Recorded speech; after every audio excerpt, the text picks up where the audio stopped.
Broadcasting from Orchard Park, New York, and Boca Raton, Florida, it's the Freight 360 podcast. From freight broker sales tips to sports talk, this podcast is all about helping you grow as a freight broker. We're your hosts, Nate Cross and Benjamin Kowalski.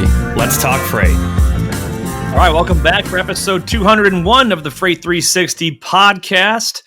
If you are brand new, you caught us at a monumental episode here. We have a new format that we're going to be rolling out to try and get to more of your questions and give you guys twice as much content. So starting this week, you will get every Friday, you will still get your Freight 360 podcast. And every Tuesday of the following week, you're going to get a Q&A section where we answer questions from you guys, the audience, the community. We oftentimes don't get enough time to answer everything, and this will hopefully allow us to get to more of your questions. But continue to share us with your friends in the industry. Leave that review. Subscribe on YouTube or Apple Podcasts, wherever you listen to us. Leave comments. And if you want the best training and education from us, make sure to check out the Freight Broker Basics course. It's our full-length, in-depth, self-paced course that we did in conjunction with DAT on everything from how to start your brokerage, how to build your carrier network, how to prospect and land new business, and do all the operational stuff. So this episode is brought to you by Blue Book. Blue Book Services is the resource that you need if you're transporting fresh produce. Their online database contains thousands of companies throughout the produce industry supply chain. You can easily search their database to generate new sales leads. Blue Book's credit rating helps you avoid companies with high credit risk, and their team can help resolve disputed loads. To learn more, go to producebluebook.com and click join today. That's producebluebook.com. Well, the survey is over, so if you did not get a chance to fill that out, that is your SOL. I don't know if they announced the winners yet or did the drawing, but we shall see. I noticed that the link was took me to a expired survey. So Ben, anyway, how are you doing, man? How's Florida in the middle of July? Doing well, trying to keep cool. We were just talking about this in the green room, taking multiple showers and a few wardrobe changes throughout the day, just because very short trips outside. It's very humid and very hot. I remember when my last deployment was primarily in Kuwait. And I was there like the entire summer. We left at the end of August, and there was like 100 days straight where it never dropped below 100 even at night. And it was like a 3 shower a day situation for me. And the water was warm. Like the water sat in these big tanks out in the sun. So it was like an extremely hot shower. So you had to like do it really quick. I feel like I'd get out sweating. It was weird. But speaking of which, I saw that it wasn't Kuwait, but it was somewhere in that region recorded the hottest temperature. You know, clearly there's been lots of hot temperatures. California, Texas, like 10 days over consecutively over 100, Arizona, Florida. But the hottest recorded temperature I saw in like this summer, we'll call it, I guess, was 156 on the tarmac at, I think, an airport in Saudi Arabia, or it was somewhere real close to where the area that you had just said. It's like 156 degrees. They were like, yeah, like it's too hot for anything to live at this point at that temperature. That's like, wild, man.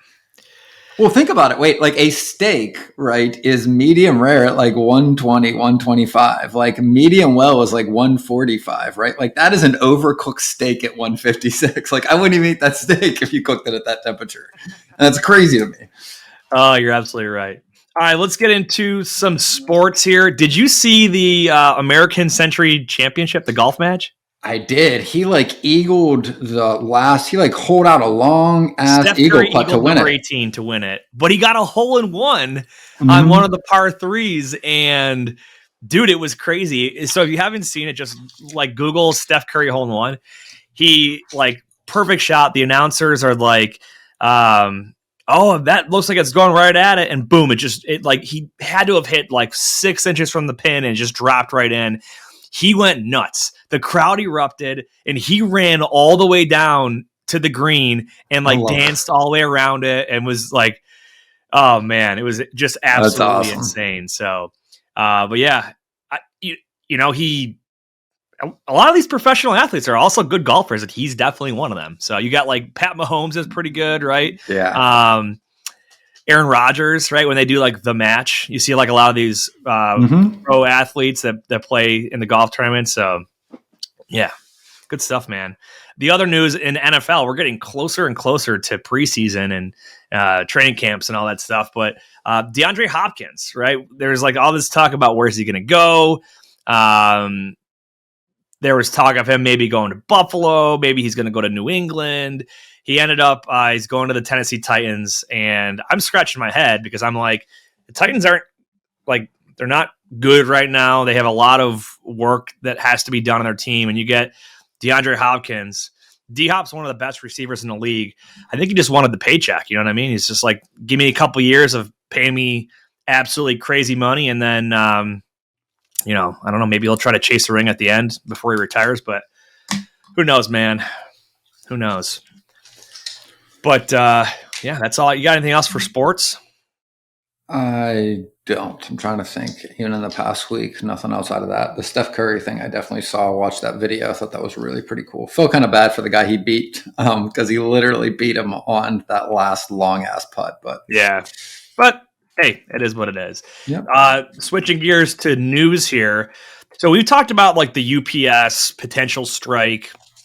The other big one now is Yellow. So if you go back in history, it used to be Yellow Freight, and then they became YRC, and then a couple years ago they split back off to just Yellow again. And if you read our newsletter this week, it came out on Tuesday, you probably saw the little article on it. But basically, here's what happened. And I'll read the abbreviated version. Yellow Corp has failed to meet its required pension contributions and plans to withhold further payments, causing the Teamsters Union to threaten a strike.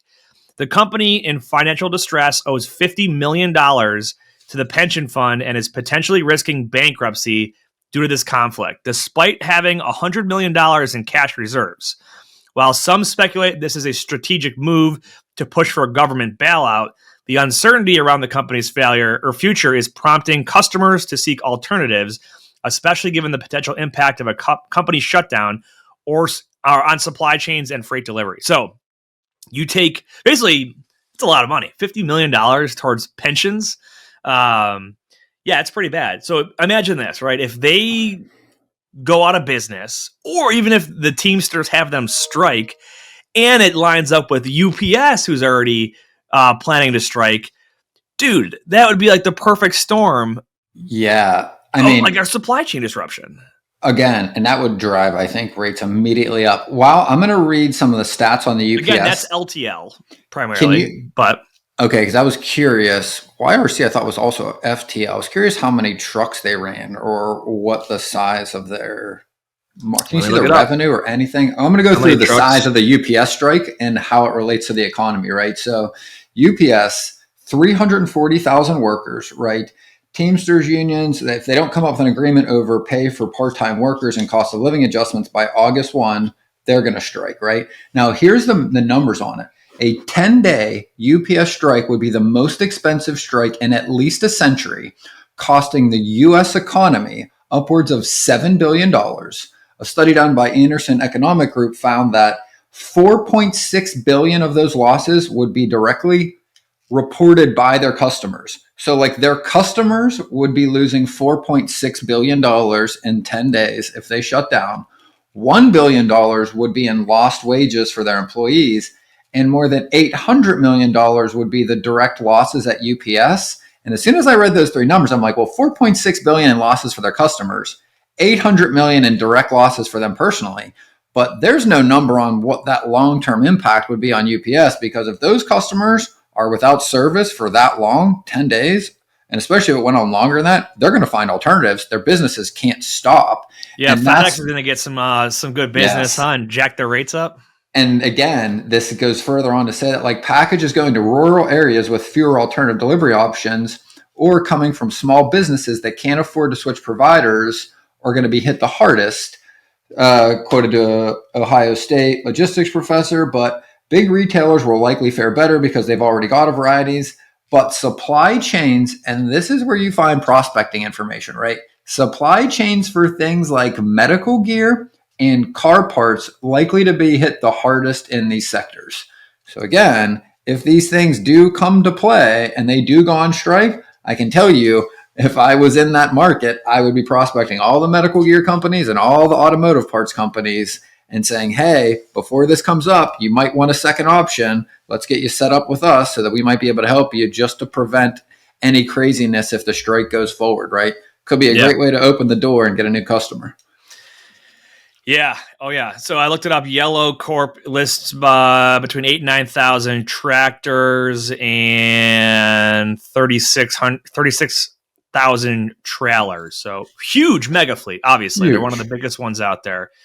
So we'll see. We shall see. What else do we got here? It's just crazy to think that those two massive carriers at the same time could go on strike, or one goes on strike and the other one goes out. I will say that the Teamsters, they do have, for the workers at least, they do have a strike fund where they have a set amount of money set aside to pay the workers a certain amount. I don't believe it's full pay, and I don't think it's forever. Right? I don't think if they go on strike for 3 months that people are going to be having their jobs. I think it would shut the business down. They may not even strike, honestly. I think UPS hasn't gone on strike since the 90s. I hope they don't go on strike, but you never know. I would say this. I mean, again, this is from what I've read and pieced together. It seemed like what the Teamsters or the unions were asking from, UPS was really pretty small compared to like their other expense lines. Like it was something like, I think 0.4% of their overall expenses is really what the unions were asking. It does feel more like it's a negotiation tactic than it does an inevitable strike. I think if they were asking for more, I probably would feel it was more likely, but it really does seem like UPS might just try to push to keep the leverage. And furthermore, this is, I think, related to transportation as a whole and the whole economy. I've read a lot of articles in the past few weeks of companies, right? Like we had the Great Resignation that happened during COVID, and it was one of the first times in a long time employees had leverage over their companies. You could say, pay me more, or I'll go down the street and get paid more. So whether you were working at, a small convenience store, a warehouse, or at brokerages, or really anywhere, people were doing that, and it's driving up McDonald's. It's driving up wages, right? But now the interest rates are going up, and companies have to watch their line items more because it costs more to do business, to borrow more. It's more expensive. The leverage is shifting back towards the companies in some ways, but it hasn't gone that way. So we're in like this middle ground where like the employees still really, the sentiment is they feel they can do better and should do better because of recency bias. That's what just happened.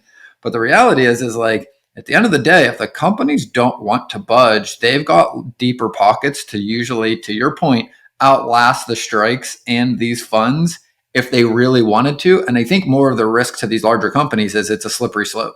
If they cave to these, what comes next, what is going to be asked for next, more so than the objective reality of what they're actually going to lose in maybe this one-time negotiation.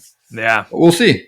We shall. Right. We're not predictors of the future, at least not accurately. So, Well, let's give a shout out to our friends at DAT and hop into today's episode. Tired of struggling to find accurate rates and the right carriers for your freight? With DAT1, you can access more than 500 million posted loads and trucks every year. That's 3 times more capacity than any other load board. Plus, their integrated freight management system makes it easy to cover loads 24/7. They're the most trusted network of carriers, brokers, and shippers in the industry. You'll get real-time rates on every lane, so you know exactly how much a shipment or load will cost before you commit to it.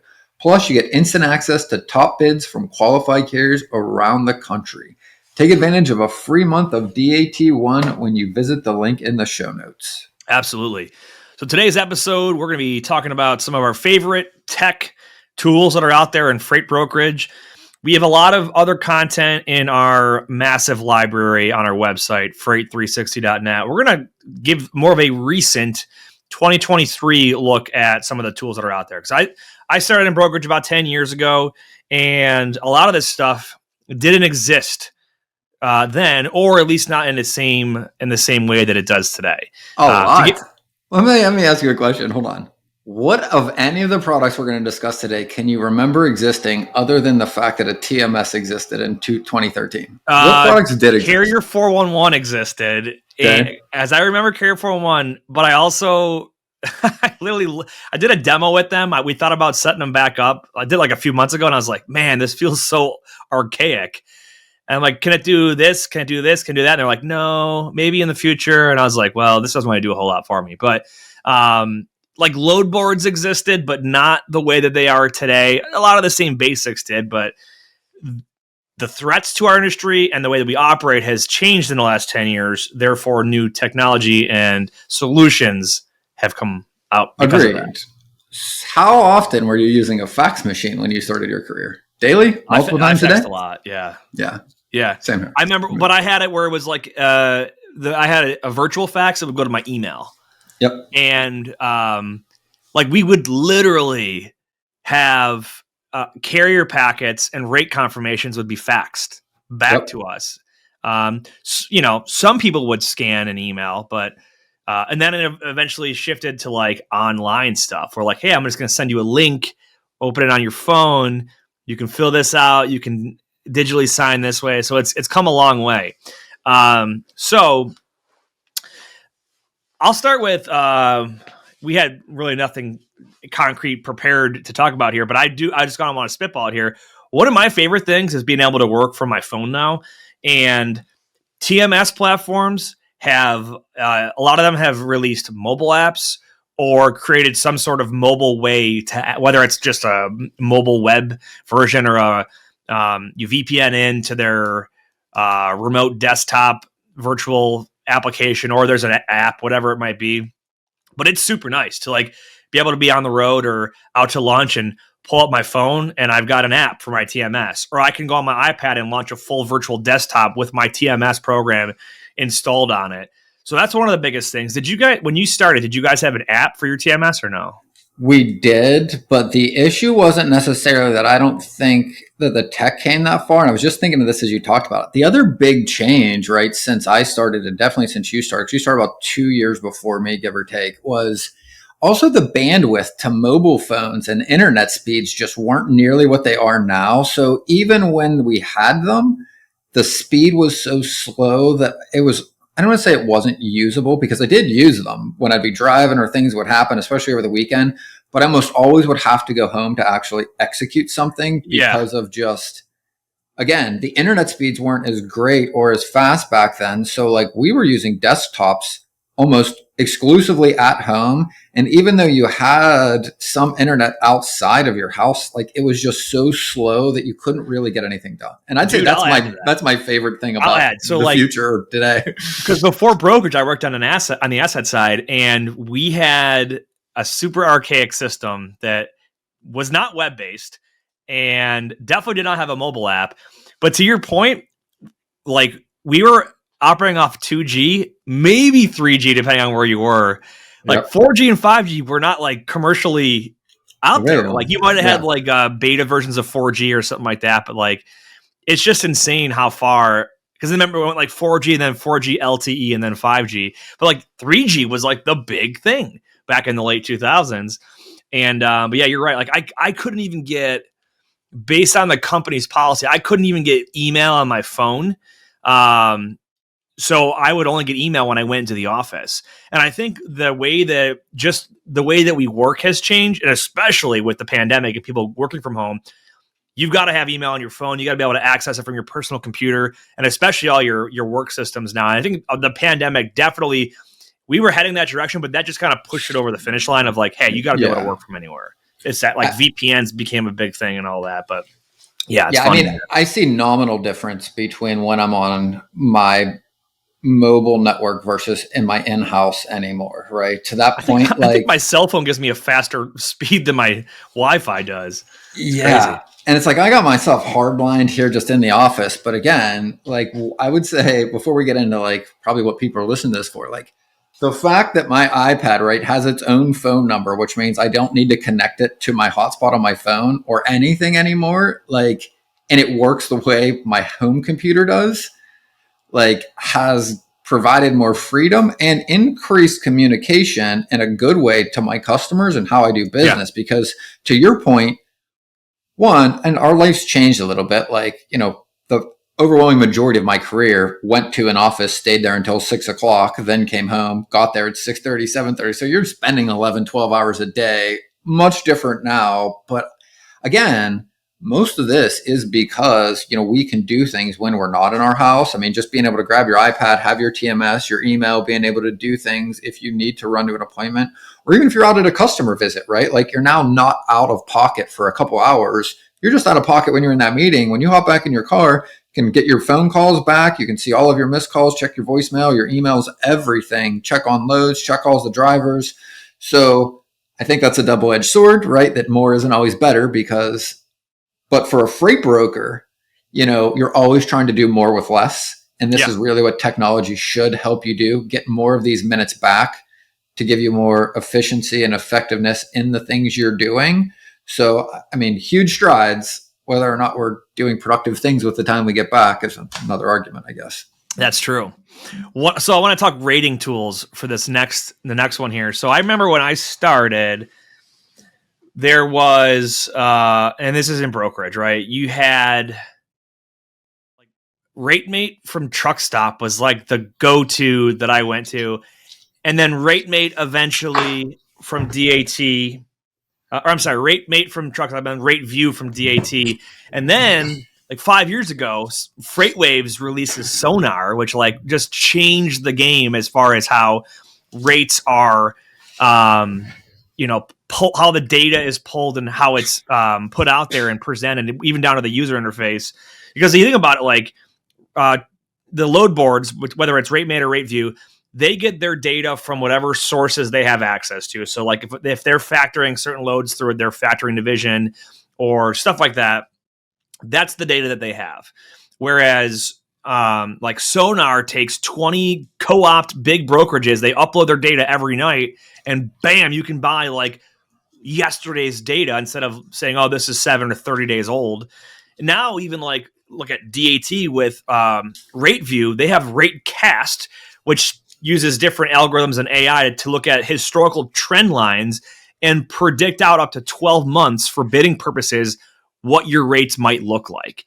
And it's really, really cool to be, and they'll even do a more accurate 7-day expectation. And I don't know all the stuff they're looking at, but you could never predict future rates. 5-10 years ago, it was always, here's just data from what we saw in the past, right? That was it. So I think rating tools have come a long way. And I think TMSs too have done a really good job at taking the internal historical data from within whatever that brokerage is putting in there into their system, and then giving the actual user the ability to quickly and easily see without having to go through a million steps. Hey, here's a snapshot of what we think the rate would look like based off of your historicals. And oh, by the way, here's a dozen carriers that have hauled this before, and here's what their specific rates were and whatnot. So I think just overall development of technology, like TMS platforms and the API integrations with rating tools and all that, it's just gone leaps and bounds. So, it's one thing to say, oh, this is so cool, but the big point to drive home here is your competition has access to this stuff. If you're not using at least some of the latest, greatest tech and tools out there, you're behind your competition. They have more information than you do. And your customers, in a lot of cases, have visibility into things that you might not. And again, if you want to be adding value, in addition to just providing a truck, you need to have some insight or understanding of how these things function. Yep. I've always felt that, and again, personal opinion, information is one of those things that is a huge competitive advantage if you're willing to put the effort and energy into pulling it together and trying to understand how things function, because you will see things that others don't. You can provide insight that others maybe don't have, and you can create efficiencies, right? Either for your carriers or your customers, and hopefully both, right? In a lot of scenarios, you need this information to be able to do that, right? And it's just not always been around. You were asking like what these things kind of look like. When I started, I was fortunate that I was in a big brokerage, so we had tons of our own historic data. And I remembered fighting for them to include DAT and truck stop rates directly in our TMS, because they wanted everyone to pretty much work out of it. So you would open a browser to see those, and not everybody had logins. Like you just had the company's data is really how everyone functioned. And I used to make the argument, I'm like, I get it. Like, we want everyone to use the same information, but like, my customers, or at the very least, my carriers are looking at these things. I'm negotiating like with my hands tied behind my back. They can see load volumes out of destinations. They can see them change. They can see these things. And we won't have that when we just look at our company data. And it's a huge disadvantage every time we negotiate a load to not have all of the information that everyone else has negotiating against you. Yeah. Oh yeah, absolutely, man. I want to talk about carrier onboarding next, because this is, and again, with any technology or tool, you have to make a determination of what is actually worth a certain price to me, right? If you're a brand new startup brokerage, not going to be worth it for you to spend $20,000 a month on all this different stuff. But if you've got a growing brokerage, it's probably worth your time to invest some money in some of this stuff to stay ahead of the curve as you grow. So I remember when I started, carrier onboarding was done, back to your faxing question, it was done very manually. We had a PDF packet, and it wasn't even like a fillable PDF. It was just like a Xeroxed. Is that a phrase that people use anymore? Like a photocopied, right? It was like Xerox. A scanned in black and white version. It looked like it had been copied 50 times that we would email out to, or fax out to whoever was going to get it. They would hand jam it and send it back. And then we would manually like set the carrier up in the system. We had to have an entire carrier department do that. And then eventually it became a fillable PDF. And then eventually we, at that company, we set up My Carrier Packets, which was like, to me, was a game changer, because now we would just send out a link to a carrier that had our packet already in there. It would help pull insurance documents, which covered us as a cert holder and all that. And it would check X, Y, and Z criteria for safety scores, out of service, stuff like that, and actively monitor it, right? So that became a really cool thing, because and like a company like My Carrier Packets or RMIS or Highway has a new, I think it's Highway Connect. Like, what these do is a carrier, the first time that they are sent a link to set up through a broker, they create an account, and then any time in the future that broker, any other broker wants to use that tool to onboard them, they already have an account, right? Their information's already been verified, validated. Their pay terms are already uploaded in there. It just makes it so much more easy and efficient. And I'm just really glad that companies came out with this technology. Well, yeah, prior to it, right? If you think about it, you had to go through every step, right? From sending it out, getting it all back, reading through it, checking this against another source. And again, oftentimes I would call the insurance company or the agent to have our name added to a cert and then emailed back before we could run a load. And again, takes on the low end 15 minutes if they're fast. You know, on say on average, an hour to an hour and a half. Sometimes you might be waiting until the next day, though. Yeah. Oh, and again, in the spot market, if you got a truck and you need it, you've not worked with them, and they got the criteria and the experience and everything else matters. Like, you need to do this quick to be able to service your customer with that. So huge. But I guess the point I was making, right? You had to do like steps 1 through 6 every time. Now you only got to do steps like 5 and 6 with a program like My Carrier Packets. It's like there are informations in there. Someone else is using them. You can see most of it. Once they approve you, you can now see the rest of it. And it's just a much more streamlined process. Again, I think the biggest point you made there, and I want to reiterate, is that if you're in your first month of building a brokerage, you do not need this. Like, you should be spending all of your time in software or programs or just websites to find leads and CRMs to call them and to house that information so that it's all in one place, because you have time. You have no cost of your time yet, other than obviously what else you could be doing.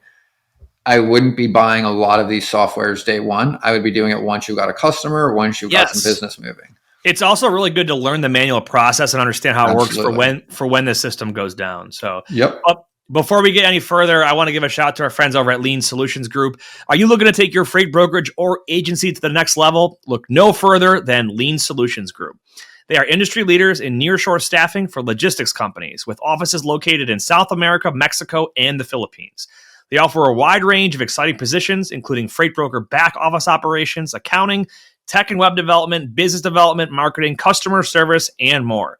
Don't miss out on the opportunity to work with the best in the business. Visit them online at www.leangroup.com. That's LEAN group.com to learn more about the exciting solutions they have to offer your brokerage or agency. All right, getting back to the discussion here, I want to hit on like the hot topic the last year and a half, right? Fraud, right? And how far companies have come to help us verify carrier data and give us insights, reports, and just kind of protect us, right? So obviously you guys have probably seen Highway, you've probably seen Carrier Assure, you've probably seen, we mentioned Carrier 411, which was around 10 years ago, TIA Watchdog, that's been around for a while. But they've come so far from just basic negative Google style reviews to now like, hey, let's take like an intuitive look at this carrier based off of X, Y, and Z public data, add in some other insights and add in reports against them and give them a rating to give you basically a confidence level, right? So you can now go in, search an MC number and see, oh, here's 6 reasons why you might want to take a second look at this carrier. Number 1, they have a short authority length. Number 2, they have no or limited inspection history. Number 3, they have no scheduled autos listed on their insurance. Number 4, there's a brokerage listed at the same address. Number 5, they have a residential address. And the list goes on and on. Like, it gives you all these things that you might have never thought of before to say, like, all right, well, the rate seems good with this carrier. Why is that? Is it because it's fraud? Potentially? Are they not who they say they are? Are they just going to double broker it for a higher amount and then fall off the face of the earth? Or are they just a good guy that's a new broker, hasn't been inspected yet, and it's a backhaul? They want to get home for their kid's soccer game. But you're getting the insights put in front of you so you can ask the challenging questions to try and dissuade a bad actor or fraudster from scamming you out of money and ruining your relationship with customers. But man, it's come so far. The fraud protection stuff and all that. I love it. It's the old adage, right? An ounce of prevention is worth a pound of cure, right? If you can catch them before they happen, it's far less work and far less problems down the road, right? So yeah, again, if you're bringing on new carriers, and again, we can go through some of these too. Like I know you guys have some good protocols on how you manage this within Pierce too. What you look for at a certain amount of load history. Some of these things are now waived. Talk a little bit about how you guys are managing that risk using tools like this. Yeah, and I was talking to another brokerage owner earlier today about this, and I said, there's no industry standard on how to set your company's procedures when it comes to this. It all comes down to the level of risk that you're willing to accept, who's responsible for making what decisions. But we have sort of like a company protocol that we like to go through to verify that carriers are being authenticated, right? If it's a carrier that's been in our system for a while, we've used them repeatedly, no issues, we don't really have to do a whole lot more, right? We already have a good relationship with them. If it's a brand new carrier, right, we're going to do some vetting, right? We want to make sure the basics, right? Do they have the right authority? Do they have the right insurance? And then beyond that, we look at other stuff like what kind of trucks are they being, what kind of trucks are they reporting that they have, and what's been actually verified via roadside inspections by the DOT. I had somebody that this week had the report came back that they don't have any schedule or they don't have any Class 8 trucks listed on their insurance. Right? They don't have any Class 8 trucks like your big tractor trailers. And they're trying to offer a 53-foot dry van to this broker. I looked them up and I'm like, they're a straight truck company. And they have been inspected. They have a good authority, good rating, but they have all straight trucks. They don't have any Class 8 big semi-trucks. So what are we going to do here? Well, we can't just assume that the guy's lying and trying to scam you. He may have some that we just don't know about.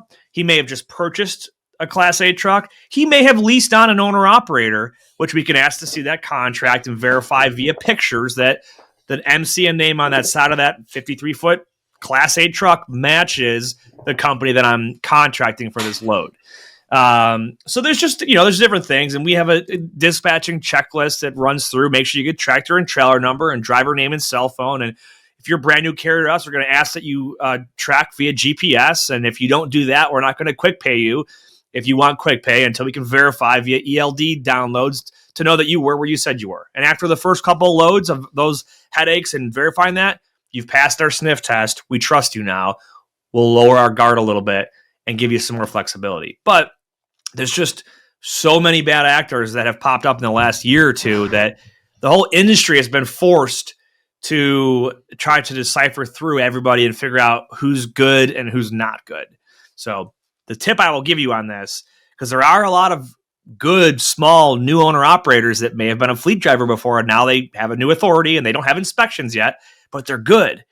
So you don't want to penalize them. So I always go about it with compassion, right? If I'm going to talk to a carrier for their first load or onboarding them, it's going to sound something like this, like, hey, based on all this stuff in the past, our new SOP for new carriers is to do a couple extra steps just to make sure that everything is verified when we get you paid accurately and on time. So here's what we're looking for, and you can spitball through what those things are. We want to see GPS tracking if you want, quick pay. And oh, by the way, customer, for their reasons too, they want to know who to expect at what time. So, we're going to look for a truck and trailer number, color of the cab, stuff like that. Verify the driver's name for check-in and all that stuff. And you're saying it like with compassion and like just kind of explaining them to them. What you don't want to do is be these brokers who are like, well, you don't have any inspections, I can't use you. Well, it's like, well, sorry, I don't have any inspections. I just got my authority last week.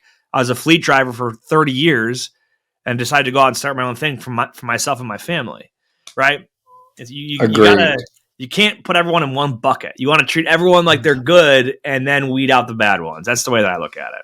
And again, I think lots of those things can be worked through with a conversation and asking questions and approaching it with a sense of empathy, trying to understand the other person's, right, either feelings or situation more than what your rush to judgment or reaction might be when you see some of these, right? So again, it's really helpful to have conversations because I've seen things like that, had those conversations, and then ended up with some of the best relationships because the people on the other end will really appreciate you going pardon the pun, the extra mile to have that conversation with them, to help them in a situation where maybe they're being, mischaracterized by lots of other people in the industry and they're just not able to get work because of other bad actors.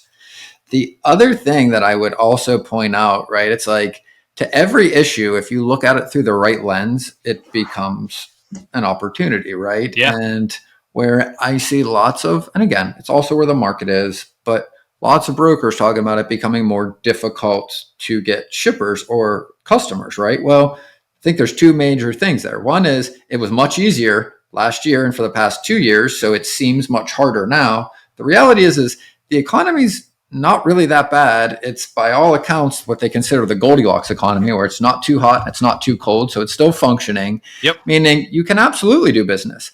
I think, shippers are realizing that there's fraud and they are hesitant to work with companies they don't know or have worked with or recognize or have anybody vouching for, right?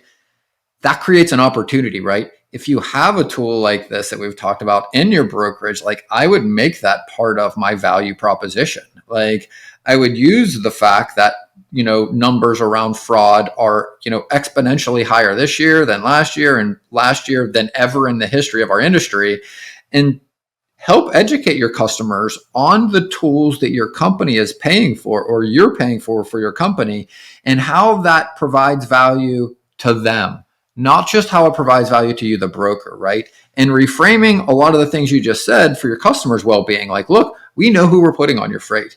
We not only are having the conversations and doing the traditional vetting, but we are going above and beyond by literally spending money for the tools that are leading the industry and basically helping us verify that we're working with who we say we're working with. So you can now trust us in a way that is more similar to an asset-based company. Because by the way, everyone always asks this, and brokers want to say, oh, we're an asset-based brokerage or whatever to try to gray the line to get through the gatekeeper or whatever. The reality is that's why companies will feel more comfortable sometimes working with assets because their employees, not always, but like they're more closely held than a brokerage and the carriers they use.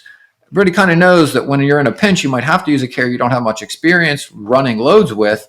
Being able to explain how you're still making sure they are who they say they are and can provide the same level of service you have put your name on the line to your customer with, I think is a huge value add and helps you differentiate yourself from other brokers calling on these same customers.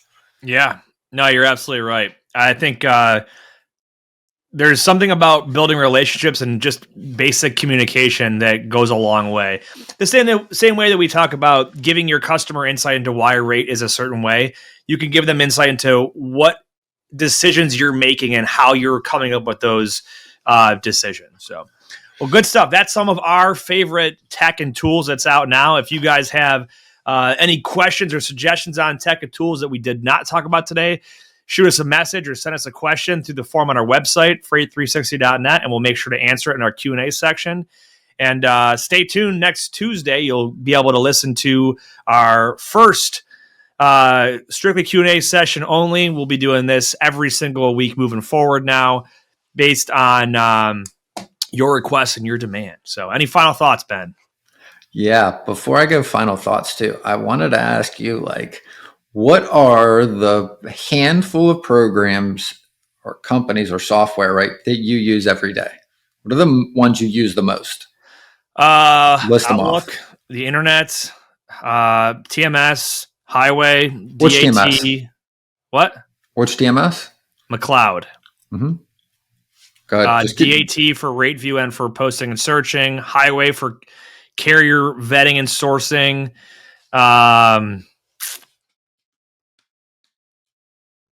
Yeah, those are like the big ones. Customer credit. Oh, Ansonia for credit vetting. DMB every now and then. I go on social media too. I like get in the social media space where other brokers and stuff are. So like the Freight Brokers Reddit page, Facebook groups. I mean, I think Paul at Freight Caviar has got a great Instagram feed that makes me laugh. Yeah. So, It's got how about great you? content. Yeah, I mean, similar. We use most of the same products, and I mostly rely on you actually for this because you vet everyone that pretty much comes down the line for your organization. So I get the inside line and all the hard work you put into vetting all these different programs, and I basically just go with what you use unless there's some other reason. But yeah, same thing. I'm Highway, a little bit different on the TMS just because of the type of business I do is a little different, but HubSpot too. HubSpot for HubSpot. CRM. Yeah. Yep. Good stuff. All right. Final thoughts here. Whether you believe you can or believe you can't, you're right. And until next time, go Bills. That wraps up this episode of Freight 360. Check out the show notes for links to anything that we've referenced on this episode. And make sure to visit us online at freight360.net to see our entire library of episodes, videos, blogs, and more. And make sure to check us out on Facebook and subscribe to our YouTube channel for daily and weekly tips and content. And if you'd like your question answered on the show, fill out the Contact Us form on our site, and we'll see you next week.